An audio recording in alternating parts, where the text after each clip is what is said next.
Hello friends, welcome to sports allrounder YouTube channel. Kabaddi தான், PKL 12 தான், தமிழ் தலைவாஸ் தான், தட்டுறோம் தூக்குறோம், உன்னால் முடியும் தம்பி தான். நாங்களும் நிறைய வீடியோ போட்டுட்ருக்கோம். உங்கள் சப்போர்ட் தேவை. தெரிஞ்சவங்க தெரியாங்க, எதிர் வீடு பக்கத்து வீடு சினிமா தேட்டரு கூலி படம் பார்க்குறோம், எல்லா இடத்துலையும் போய் நம்ம சேனலில் பிரபலப்படுத்தி விட்றீங்க. ரைட், என்ன பேச போகிறேன்? நிறைய பேர் கேட்டீங்க நரேந்தர் அப்டேட் என்னாச்சு நரேந்தருக்கு? ஏன் சார் சொல்ல மாட்டேங்கிறீங்க? சொல்லுங்க. நரேந்தர் என்ன பண்ணிட்டு இருக்காரு? சொல்லுங்க. நிறைய பேர் கேட்டீங்க. ரைட், நரேந்தர் இம்பார்ட்டன்ட் பர்சன் என்ன தமிழ் தலைவாஸ். என்னதான் அர்ஜுன் தேஷ்வால், பவன் ஷராவத் வந்தாலும் இவர் பிகேஎல் 9ல் இவர் தானே கலக்கினார். 245 பாயிண்ட்டுங்க, பெஸ்ட் பெர்ஃபார்மன்ஸ் இது வரைக்கும் அவர் விளாண்டதுலையே. செமிஃபைனலுக்கு எடுத்துன்னு போயிட்டார். பிகேஎல் 10 லெவலில் ஃப்ளாப் ஷோ, இன்ஜுரி ரொம்ப ட்ரபிள் பண்ணிச்சு. 82 பாயிண்ட் 13 மேட்ச், 3 சூப்பர் 10, ஆவரேஜ் 6.31. வேற இதே நரேந்திர கண்டோல பிகேஎல் 9ல் 243 பாயிண்ட் 23 மேட்ச்சில் 15 சூப்பர் 10, ஆவரேஜ் 10.57. தட் மீன்ஸ் ஒவ்வொரு மேட்சும் சூப்பர் 10 எடுத்த கணக்கு. அதுக்கப்புறம் கிராஃப் அப்படியே டமாலி கீழே வந்துச்சு 10 and 11.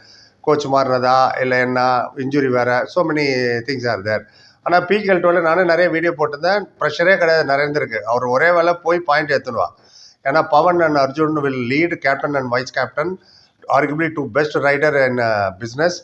அண்ட் நிறைய பேர் கேட்டிருந்தீங்க நரேந்தர் வந்து ஆக்டிவாகவே இல்லையா சார் சோஷியல் மீடியாவில், ஃபோட்டோவே போட மாட்டாங்களா, என்ன ஆச்சுன்னு கொஞ்சம் செக் பண்ணுங்க அப்படின்ட்டுங்க. ஸோ செக் பண்ணிட்டு உங்களுக்காக சில இன்ஃபர்மேஷன் கொண்டு வந்திருக்கேன். அண்ட் அதுக்கு முன்னாடி சேனலை கான்ட்ரிபியூட் பண்ண தேங்க்ஸ் சொல்லுவோம். அப்போ தான் இந்த மாதிரி நிறைய வீடியோ போட முடியுது. எஸ்எம் முருகன்ற ஒரு 40 ருபீஸும், பழனிசாமிங்கிற ஒரு 40 rupees contribute. Thank you so much Murugan and Palaniswami. Friends, fans, viewers, subscriber நீங்கள் கான்ட்ரிபியூட் பண்ண நினச்சிங்கன்னா லைக், டிஸ்லைக் பக்கத்தில் சூப்பர் தேங்க்னு ஒரு பட்டன். ஒரு நமக்கு 40 ருபீஸ் தான் மினிமம். கம்பல்சரியில் ரிக்வஸ்ட் தான். சேனல் வச்சு யூஸ்ஃபுல்லாக இருக்கும். அடுத்த வீட்டில் உங்கள் பேரை சொல்லுவோம். யூடியூப் உங்கள் பேருக்கு பக்கத்தில் உங்களுக்கு தேங்க்ஸ் சொல்லுவாங்க. Thank you so much. விஷயத்துக்குள்ளே போயிடலாம். ஒவ்வொரு தமிழ் தலைவாஸ் வீடியோங்க 5 இருக்கும் வீடியோ வரும். ஆமாம், preview, review, coach corner, press conference 2 பேர் என்ன சொன்னாங்கன்னு.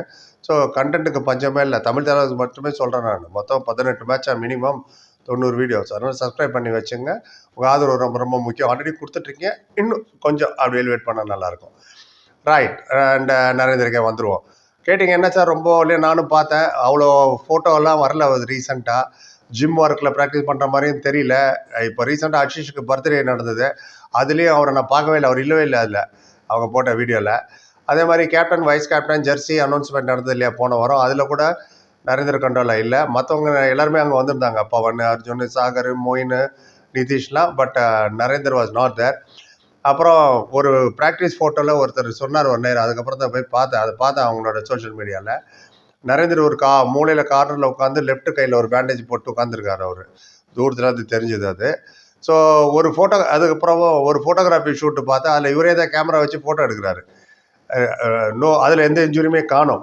ஸோ எந்த ஃபோட்டோ எப்போ எடுத்தாங்கன்னு நமக்கு தெரியாது. நம்மளை குத்துமன்னிப்பாக ஸ்பெகுலேட் பண்ண முடியாது எந்த ஃபோட்டோ ஃபஸ்ட்டு வந்தது, எது செகண்ட். ஆனால் ஜூலை மாதம் ஃபுல்லாக ஒரு ஆக்டிவாக தான் இருந்தார் சோஷியல் மீடியாஸில். தமிழ் தலைவாசுக்கு ரன்னிங்கு, ஜாகிங்கு, அது இது எல்லாத்துக்கும் மேலே இதுக்கு போனாங்க இல்லையா, தூத்துக்குடிக்கு. அங்கே போய் கப்பு வேறு ஜெயிச்சுட்டு வந்துட்டோம். அங்கே தான் இங்கே பிரச்சனை ஆயிருக்கும். அந்த நான் சொல்லுவேன், அப்போ கூட நிறைய பேர் கேட்டீங்க பவன், அர்ஜுன், சாகர்லாம் இல்லைன்னு.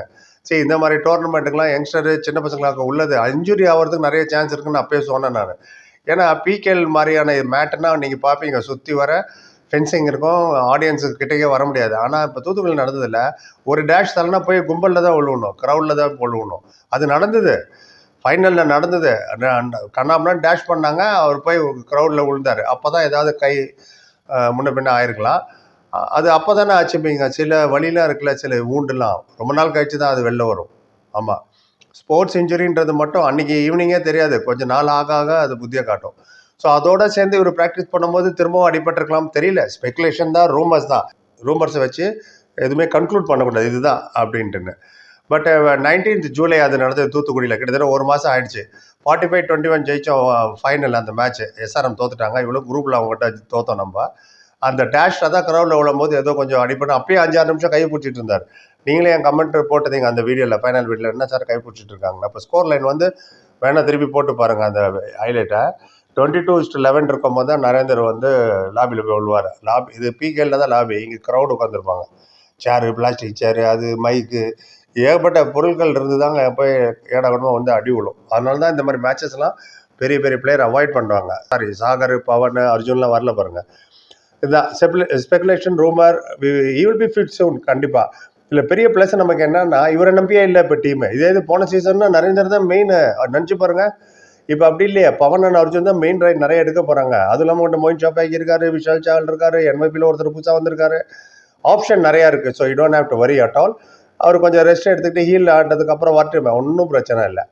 அண்ட் லாங் டோர்னமெண்ட்டு 18 மேட்ச்சு 60 நாள் ஓட போகுது. அண்ட் ப்ரெஸ் கான்ஃபரன்ஸில் இல்லாத போதே நான் யோசித்தேன், சரி ஏதோ இன்ஜுரி பெருகு அப்படின்ட்டுன்னு. அதுக்கு ஏற்ற மாதிரி ஒரு ஃபோட்டோ ஷூட்டில் அவர் கையில் கட்டு போட்டு உட்காந்துருக்காரு. ரைட், இது வரைக்கும் எதுவுமே நிச்சயம் இல்லை. நீங்கள் ஃபோட்டோ பார்த்தே கன்ஃபியூஸ் பண்ணுங்கள். சில இதில் ஃபிட் அது ரேரு, சில ஃபிட் அது எப்போ எடுத்தது ஏது எடுத்தது நமக்கு தெரியாது. ஸோ மொத்தத்தில் அவர் ஒன்றும் சீரியஸ் என்ன ப்ரிகாஷனாக கூட இருக்கும். இன்னும் ப்ரிவென்ஷன் இஸ் பெட்டர் தென் க்யூர்ம்பாங்க. நீங்கள் முதலே அது ப்ரிகாஷன் எடுத்துக்கிறது பெட்டர். ரெஸ்ட் எடுத்துகிட்டு பொறுமையாக தென் நீ can come in to the mat. பார்ப்போம் என்ன ஆகுதுன்னு. வெரி சூன் தெரிஞ்சுன்னா ஒரு வாரத்தில் ஆரம்பிக்கும் போதில் tournament we'll know. Right, actually நம்மளுக்கு கன்ஃபியூஷன் இருந்தது யார் இருக்க போகிறா ஸ்டார்டிங் 7ல் தேர்ட் ரைடராக. பார்க்கலாம். உங்களை மாதிரி நானும் அவ்வளோ வெயிட் பண்ணிட்டுருக்கேன். நீங்கள் நினைக்கிறீங்க இதை பற்றி? எனக்கு தெரியாமல் உங்களுக்கு ஏதாவது தெரிஞ்சதுன்னா சொல்லுங்கள், நானும் தெரிஞ்சுக்கிறேன், வியூஸ் தெரிஞ்சுக்கிட்டோம். ஆல்ரெடி சஞ்சீவ் பல்லவ ரீசன் ஒரு இன்டர்வியூ கொடுத்தாரு. 50 ரைடு எடுப்பார் அவர் ப்ராக்டிஸ் பண்ணும்போது அவர் காலத்தில். ஆமாம், 50 ரைடு எடுப்பேன். அப்போ தான் 20 ரைடுக்கு ஸ்டெமினா இருக்கும், எனக்கு மேட்டும் இல்லைன்னாரு. இப்போ அடுத்தது வருது, இவரு ஊடா சாப் கொடுத்துருக்காரு ஃபர்ஸ்ட் மேட்சை பற்றி. தமிழ் தலைவாச தெலுங்கு டேட்டார். அவர் என்ன சொன்னார் ஹிந்தியில், உங்களுக்காக தமிழில் கொண்டு வரேன். பொறுமை பார்த்ததுக்கு நன்றி. லைக், கமெண்ட், சேனல் சப்ஸ்கிரைப் பண்ணுங்க. Thank you so much.